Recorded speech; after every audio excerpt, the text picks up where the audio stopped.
편안한 마음으로 말씀을 이렇게 들을 수 있기를 바랍니다. 우리가 하나님의 말씀을 들을 때 깨달음이 참 중요한 그러한 부분이죠. 하나님 말씀을 듣고 깨닫는 것 참 중요하고요. 그 다음에 이제 우리가 인식을 바르게 해야 바른 행위가 그래서 나오게 되니까, 그래서 오늘 이 시간에는 우선 깨달음을 이렇게 할 수 있는 그런 복된 시간이 됐으면 좋겠습니다.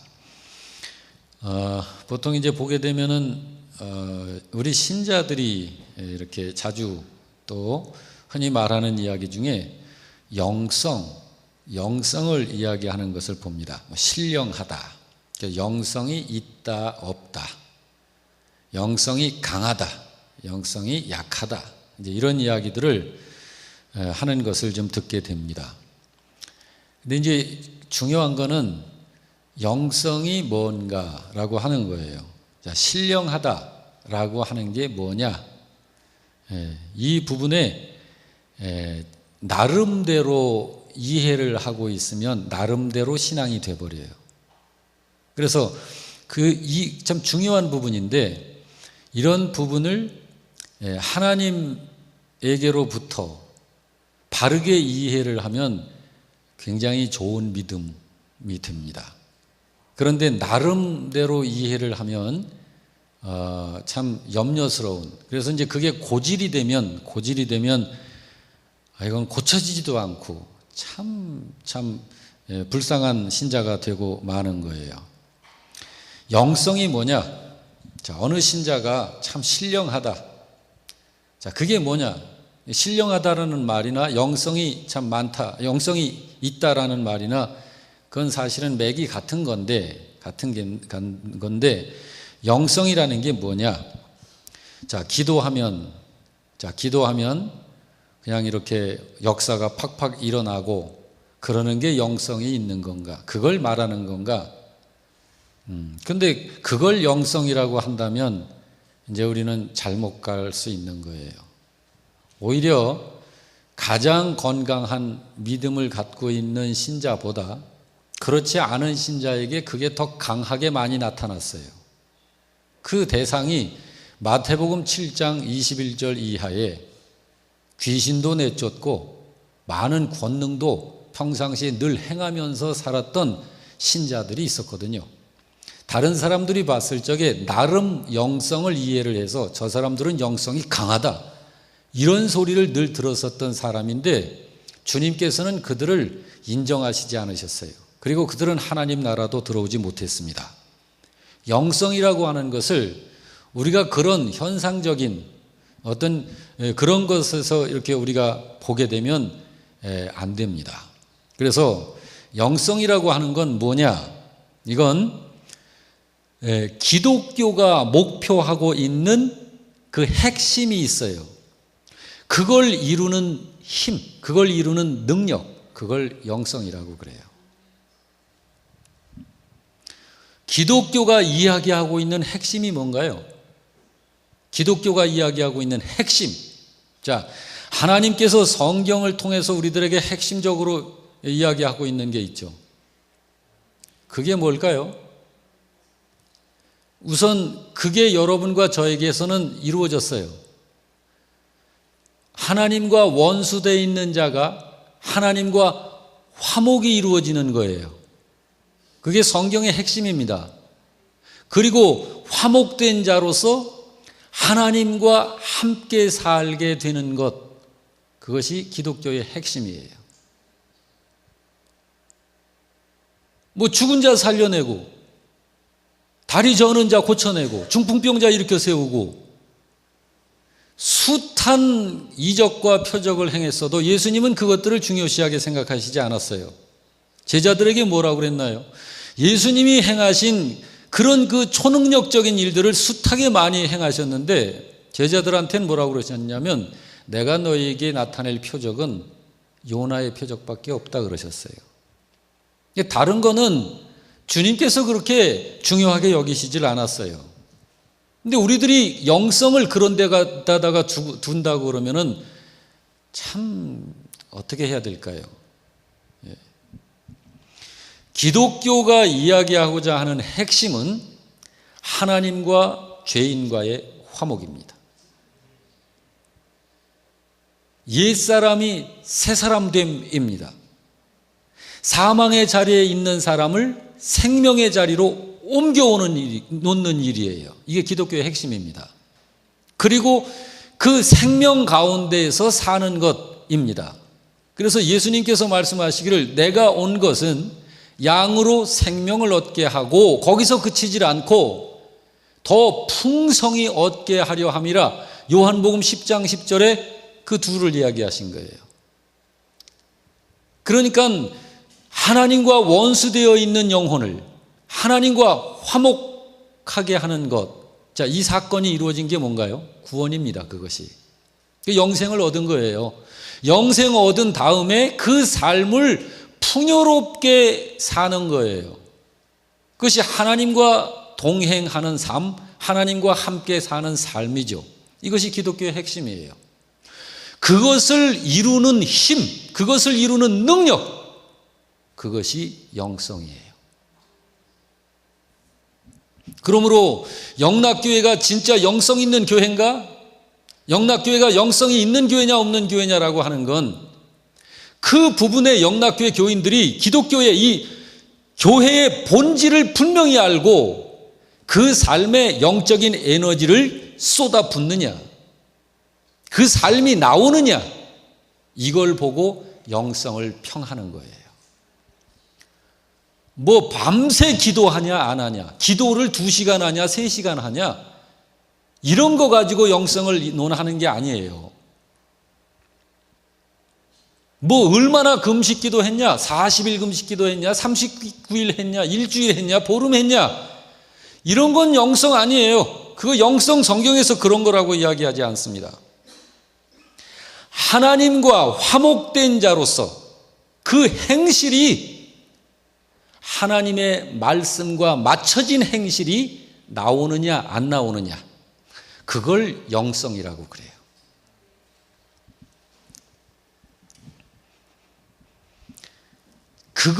그것이 영성인데 그것이 모든 신자에게는 책임으로 있는 거예요.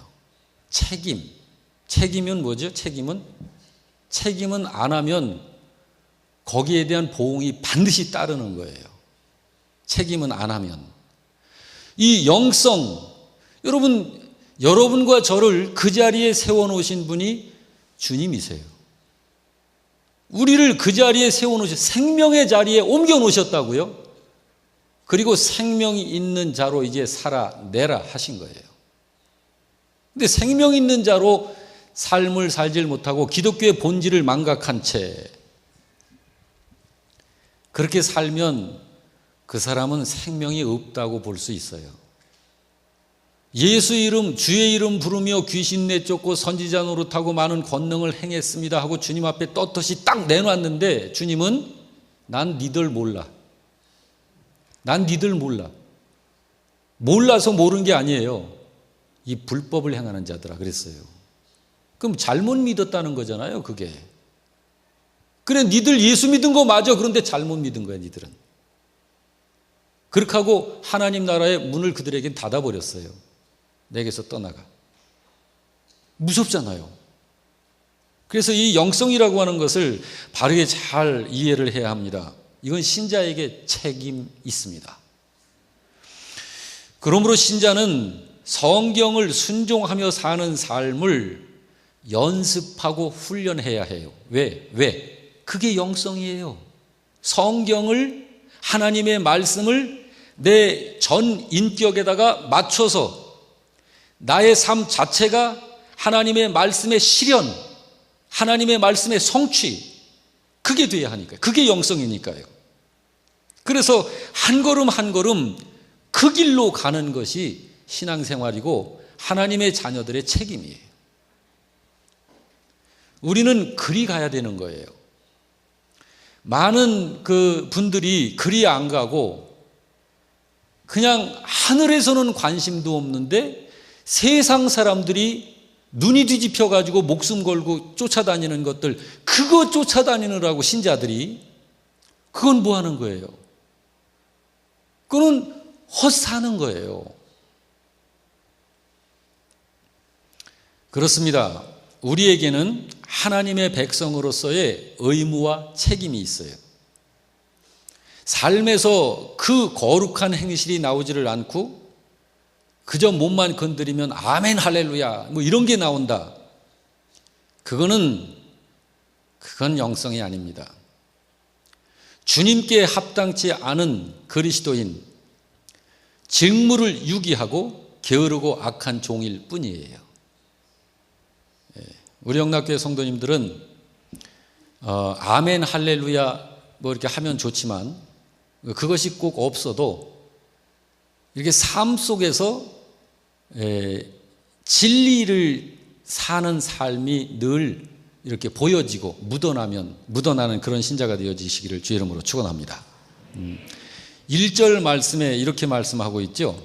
1절에 뭐라고 그러냐면 너희가 부르심을 받은 이 일에 합당하게 행하라고 그래요.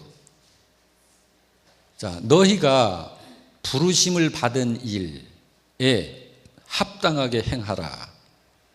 이게 하나님이 신자에게 요구하시는 거거든요. 여러분과 저에게 요구하시는 게 이거예요. 근데 그게 뭘까요?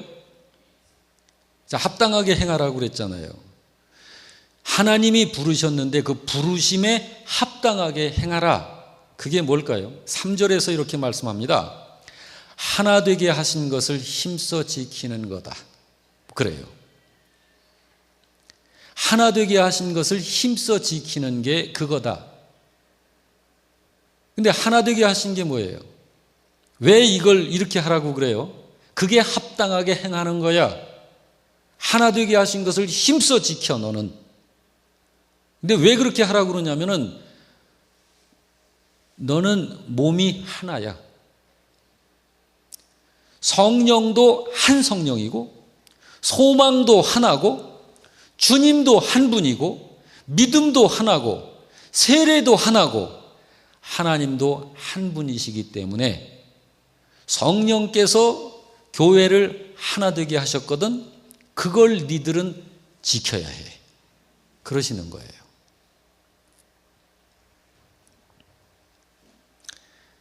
그래서 거기에 합당하게 행하라고 하는 것이 그 하나됨을 힘써 지키라 한 거예요.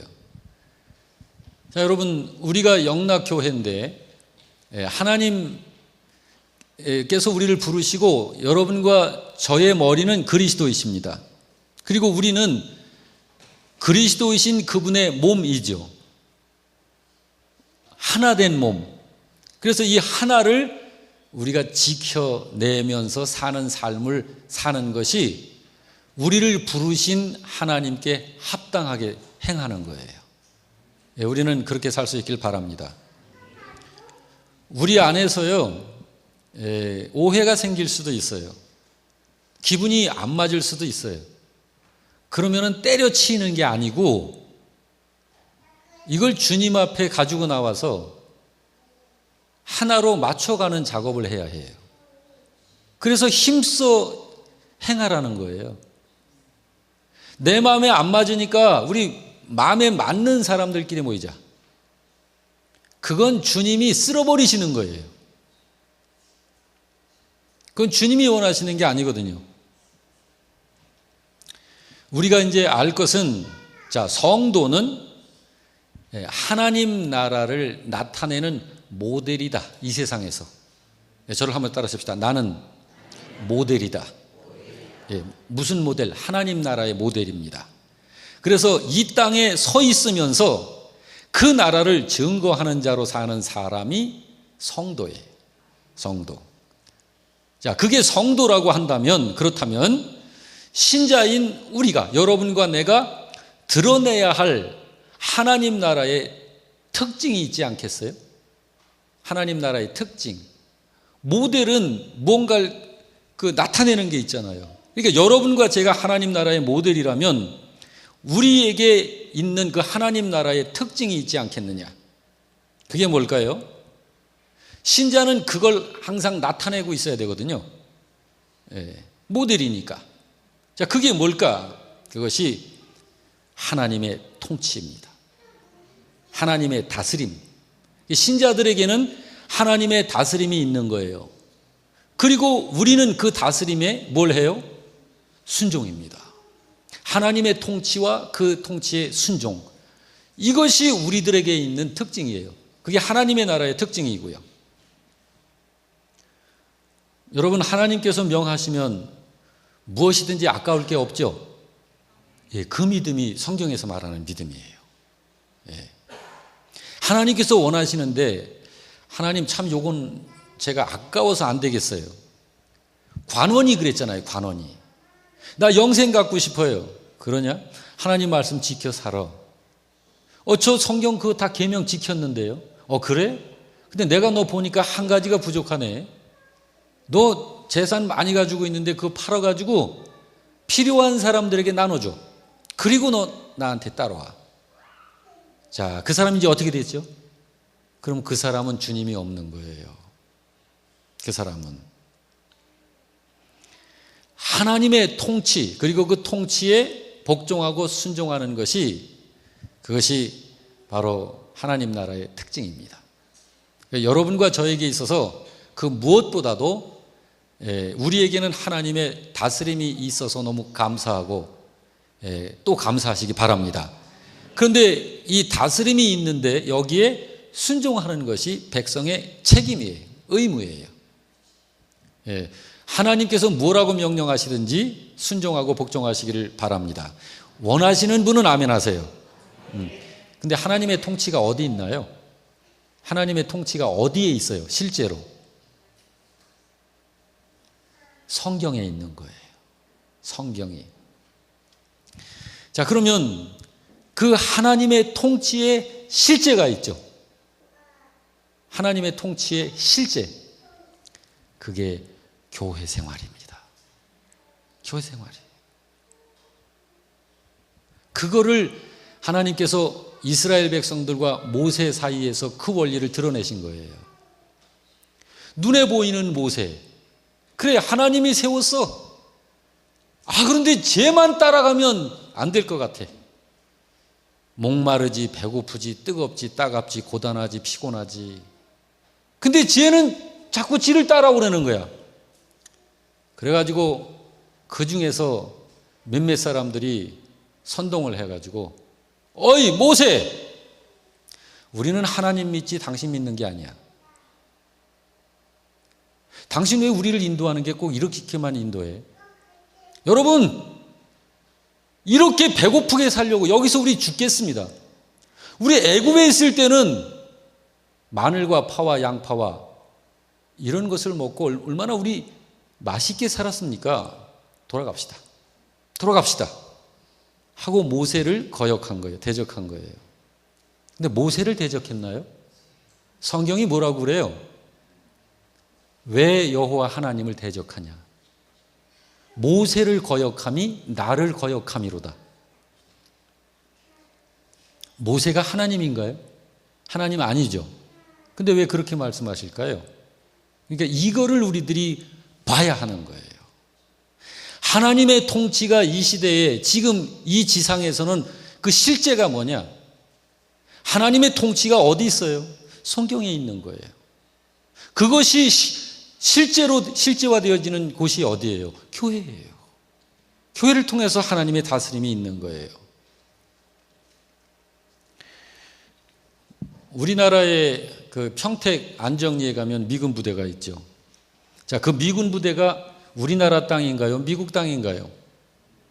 거긴 미국 땅입니다. 여기에 있어도 거긴 미국 땅이에요. 대한민국에 아무리 헌법이 분명하게 있어도 그 안정리 미군 부대 안에 그 속에는 대한민국 법이 통하는 게 아닙니다. 거기는 미국 법이 통하는 거예요. 인정하시나요? 그거하고 같은 거예요. 여러분과 제가 이 세상 살죠? 우리들에게 진정한 법은 하나님의 통치가 적용되는 거예요. 믿으시기 바랍니다. 왜 그래요? 여러분과 제가 하나님 나라의 백성이고 하나님의 자녀이기 때문에 그런 거예요. 그러므로 이 세상 법이 우리들에게 적용되는 게 아니라 여러분과 저는 하나님의 법을 따라야 하는 것이고, 또 그래서 우리는 하나님 나라를 증거하고 하나님 나라를 보여주면서 살아야 되는 사람들이기 때문에 우리가 하나님의 뜻에 순종하는 모습을 세상 사람들한테 자꾸 보여줘야 되는 거예요. 그것이 여러분과 제가 이 땅을 살 때 이 땅에서 살아내야 하는 합당한 삶이라고 그러는 거예요. 그거를 오늘 본문에서 너희를 부르신 그 부르심에 합당하게 행하라 그러잖아요. 그게 그거예요. 이거를 이해 못하면 도덕 윤리가 되는 거예요. 그래, 너 예수 믿으니까 소리 벅벅 지르면 안 되지? 부드럽게 말해야지. 예수 믿으니까 불쌍한 사람 보면 지갑도 열어서 도와줘야지. 여러분, 이런 건 뭐예요? 윤리예요, 도덕이에요. 이거는 불교나 마호메트나 뭐 어느 길 가도 뭐 그렇게 착하게 살아라, 선하게 살아라, 도와주면서 살아라, 여기에 생명이 있는 게 아니라고요. 기독교가 그런 윤리나 도덕 생활을 잘 해내기 위해서 있는 건 아니잖아요. 여기 합당하게라고 하는 이 말은 어울리게라는 말과 의미가 같아요. 자, 저는 지금 여러분도 그렇고 이렇게 옷을 입으신 게 어울리시게 입으신 거예요. 어울리시게. 근데 만약에 제가 개성이 있다 그래가지고 제가 빨간 미니스커트를 입고 망사 스타킹을 신고 제가 왔다. 여러분 상상을 한번 해보세요. 그건 안 어울리는 거예요. 그건 안 어울리는 거라고요. 그런 것처럼 그리스도인들에게 어울리는 영의 옷이 있다. 그리스도인이라면 그리스도인에게는 그 옷을 거룩한 옷이라고 그러거든요. 근데 그 거룩한 옷은 어떻게 입나? 그게 바로 하나님이 말씀하신 계명과 이 말씀에 내가 순종하고 복종하여 사는 삶으로 그 옷이 입혀지는 거예요. 그것을 우리를 부르신 하나님의 그 일에 합당하게 행하라고 하는 게 그걸 얘기하는 거예요. 이 하나님의 말씀에 이걸 너의 삶이 되게 해라. 그것이 너의 영성이고 그것이 거룩한 옷이고 그 삶이 믿음의 삶이고 신령한 삶이다. 그 삶이 하늘의 삶이다. 이 땅에 있는데 이 땅에 있는데 너는 하나님께 속한 자이기 때문에 하늘의 법이 너에게 적용되는 거야. 이걸 얘기하시는 거예요. 우리는 마땅히 그 옷을 입고 생활을 해야 하는 거예요. 그걸 합당하게 행하라라고 하신 거예요. 자, 여러분 이제 답은 다 나오고 이제 말씀도 거의 다 중요한 말씀은 전한 것인 같은데요. 자, 신자가 교회의 본질이 되는 그거를 꽉 붙들고 살고 있다. 자, 하나님의 말씀을 지켜 사는 삶, 그러니까 하나님의 말씀에 순종하는 삶을 살고 있다. 자, 그러면 어떤 사람이 될까요? 거룩한 사람이 되는 거예요. 그 사람이 거룩한 거예요. 그런데 신자가 그 교회의 본질을 놓쳤다. 그 교회의 본질이 뭔지를 모르고 그걸 모르고 엉뚱한 걸 지금 잡으려고 막 추구하고 있다. 그러면 그 믿음이 잘못되는 믿음이 되는 거예요. 그래서 자, 다시 말씀 한번 생각해 봅시다. 교회의 본질이 뭐예요? 교회의 본질, 하나님의 뜻에 순종하는 거예요. 그게 교회의 본질이에요. 그래서 신자가 신앙생활을 하면서 교회의 본질이 하나님의 뜻에 순종하는 것이다 라고 하는 것을 놓치게 되면 하나님의 계획, 하나님의 뜻, 하나님의 통치 이런 것에는 관심이 별로 없어져요. 그리고 뭐에 관심이 집중되냐 하면 나의 기쁨, 나의 만족, 나의 행복, 이런 걸 위해서 신앙생활을 하는 믿음으로 전락이 되는 거예요. 자, 그럼 그 믿음이 뭐예요? 성경에서 그 믿음은 믿음이 아니라고 그러거든요. 그건 가짜라고 그러는 거예요, 성경에서. 하나님은 분명히 말씀하셨잖아요. 고린도전서 10장 31절에 너희가 먹든지 마시든지 뭘 하든지 너를 위해서 해라. 다 하나님의 영광을 위해서 해라. 이사야 43장 21절은 뭐라고 말씀하나요? 내가 너희를 왜 만들었는지 아니? 나를 위해서 만들었어. 나를 위해서 만드셨어. 하나님이 그러시잖아요. 그러므로 신자가 교회의 본질을 놓치게 되면 교회 일도 열심히 교회 일을 하는데 왜 해요? 자기 행복, 자기 만족, 자기 기쁨을 위해서 열심히 하는 거예요. 우리는 그러지 말고, 여러분, 교회 일은 하나님의 일이잖아요. 여기 이 세상에 하나님께서 하나님의 나라를 세워나가시는 그 일의 센터가 교회예요. 교회. 그러므로 교회를 중심으로 하나님은 당신의 일을 이렇게 행하시고 계신 거예요. 그러므로 여기에서 하나님의 일에 동역 동참할 때 하나님의 영광을 위해서 하는 그런 봉사와 섬김과 믿음이 돼야지, 자기의 만족, 자기의 즐거움, 자기 기쁨, 이것을 가지고 이 신앙생활을 하려고 하면 그거는 지금 잘못 가고 있는 거예요. 그런 잘못된 믿음을 가진 사람을 성경이 이렇게 이야기하고 있잖아요. 로마서 10장 2절 3절입니다. 자, 띄워주세요. 로마서 10장 2절 3절 뜹니까? 로마서 방송실 로마서 10장 2절 3절. 자, 성경 찾아보세요.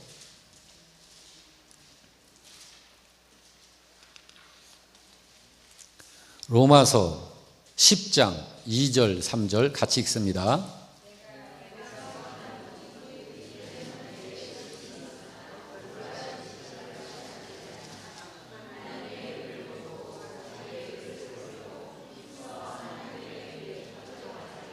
자, 이분, 여기 말하는 이분 굉장히 열심하는 사람이에요.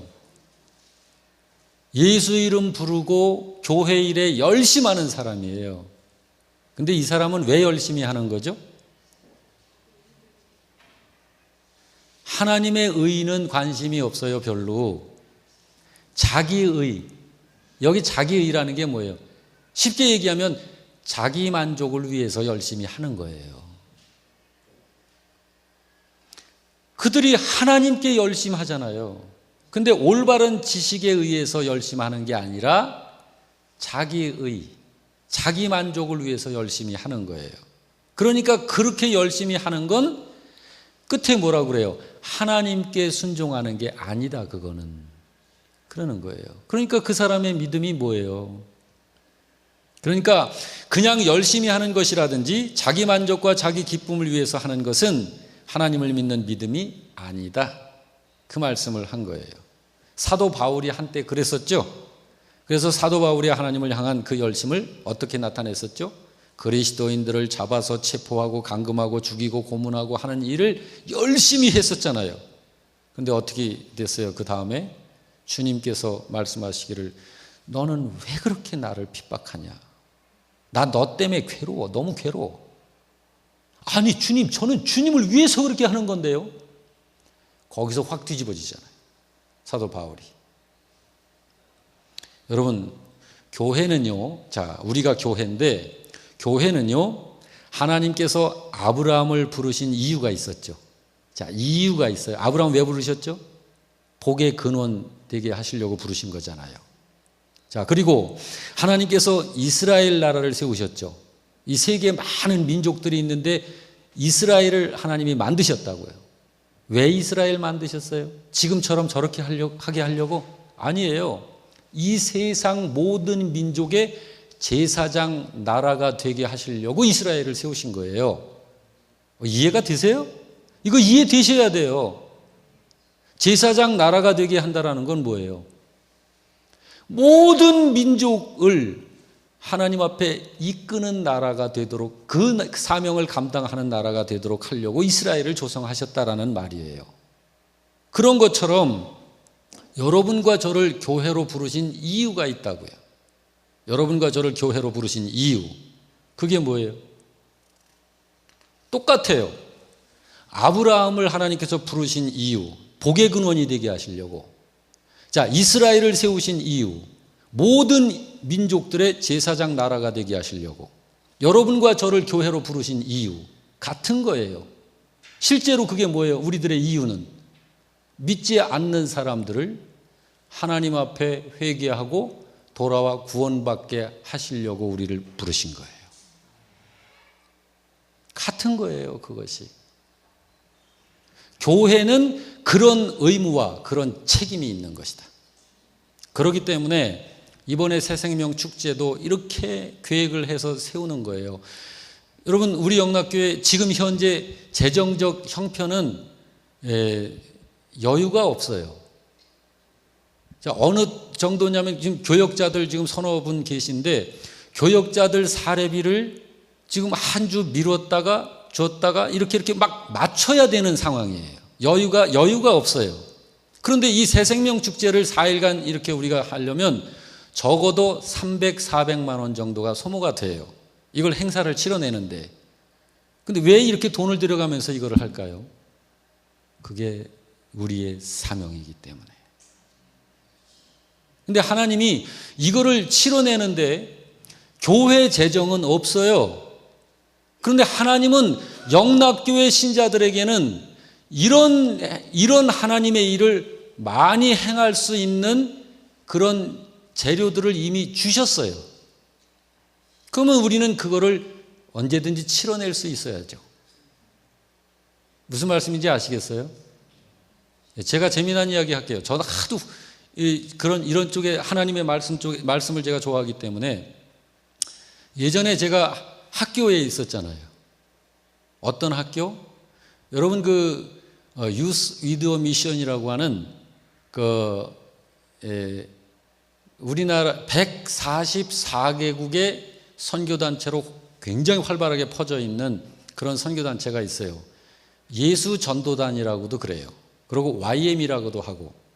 제가 거기에서 사역을 좀 몇 년 했잖아요. 그 중에는 이렇게 목사님, 사모님, 부부만이 공부를 들어와서 훈련받는 학교가 있어요. 그 학교에서 제가 좀 섬겼다고요.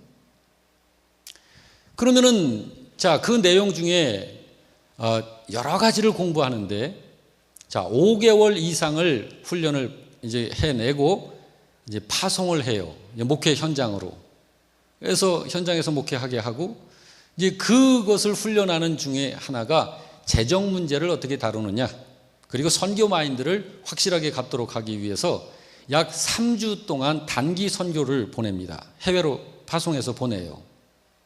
그러면은, 자, 1개조가 약 10명에서 15명 정도가 1개조로 편성이 돼요.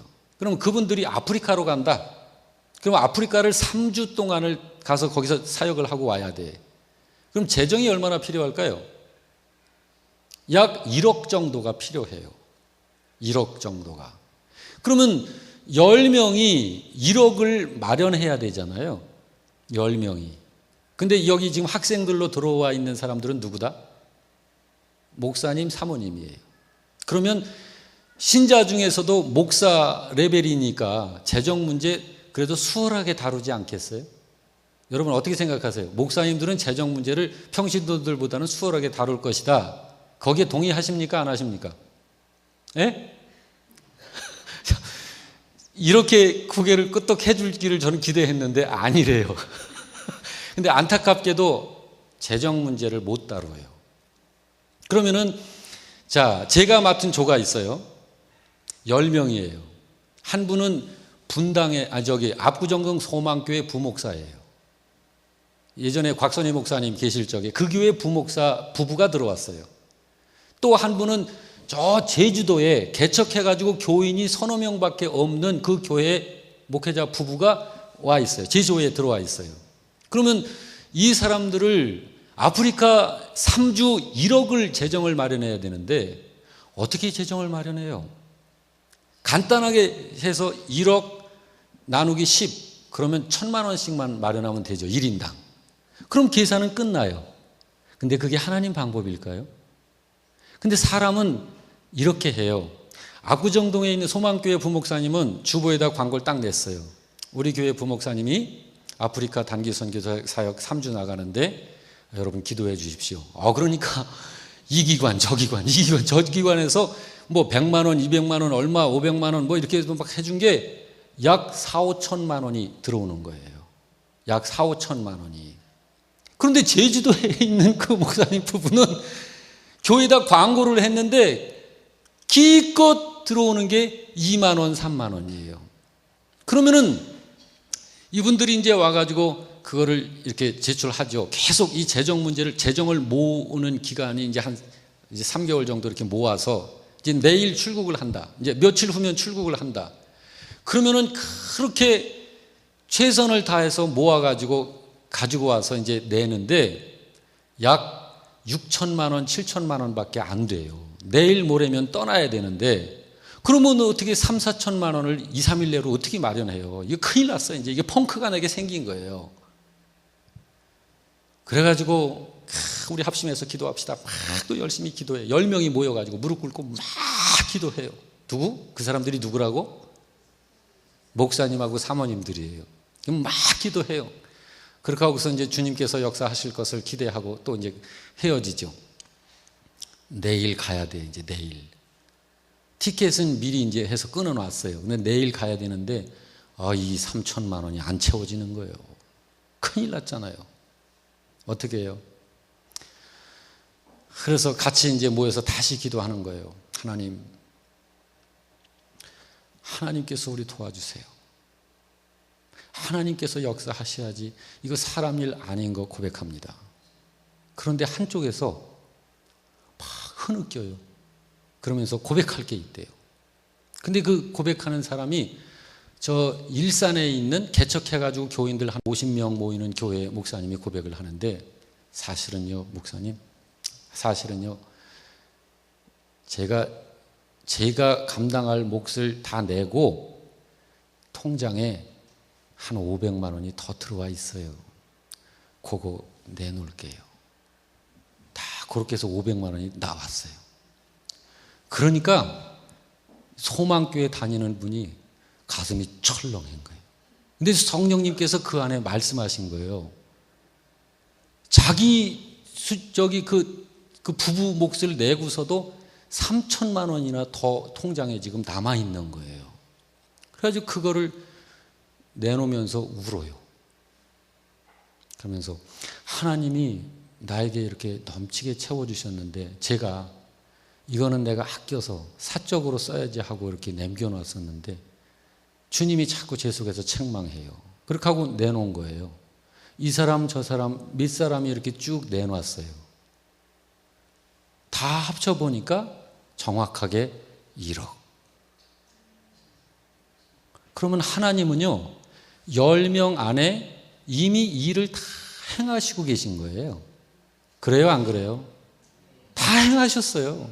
근데 사람이 자기 생각을 가지고 그걸 자꾸 계산하고 잔머리 굴리는 거예요. 믿음으로 나서질 않고. 그러니까 일이 어렵게 가는 거예요. 어렵게.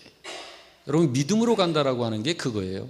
하나님께서 오늘 우리들에게 주신 것이 뭐예요? 하나님의 통치, 하나님의 말씀을 주신 거예요.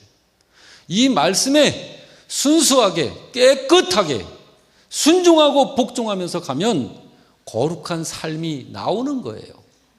하나님이 그걸 우리들에게 요구하시는 거라고요. 이게 신자들의 책임이고 교회의 책임이에요. 근데 이거를 자꾸 변명을 대고 핑계를 대고 인간적인 생각을 자꾸 개입해가지고 자꾸 자기 방법으로 하려고 하죠.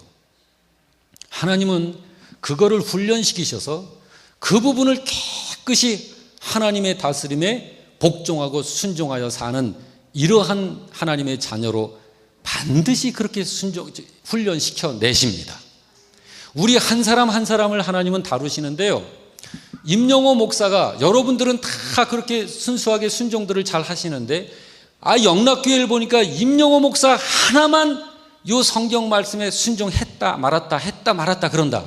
그러면 하나님이 저만 다루실 거예요. 무슨 말씀인지 아시겠죠? 하나님은 그렇게 역사하신다고요. 오늘 여기에서 주님이 주신 말씀, 너희를 부르신 이의 그 일에 합당하게 행하라. 그래서 성령이 하나 되게 하신 것을 너희는 힘써 지켜라. 이것이 여러분과 저의 책임입니다. 교회가 해야 할 일이 그 일입니다. 자, 오늘 말씀 여기서 마치도록 하겠습니다.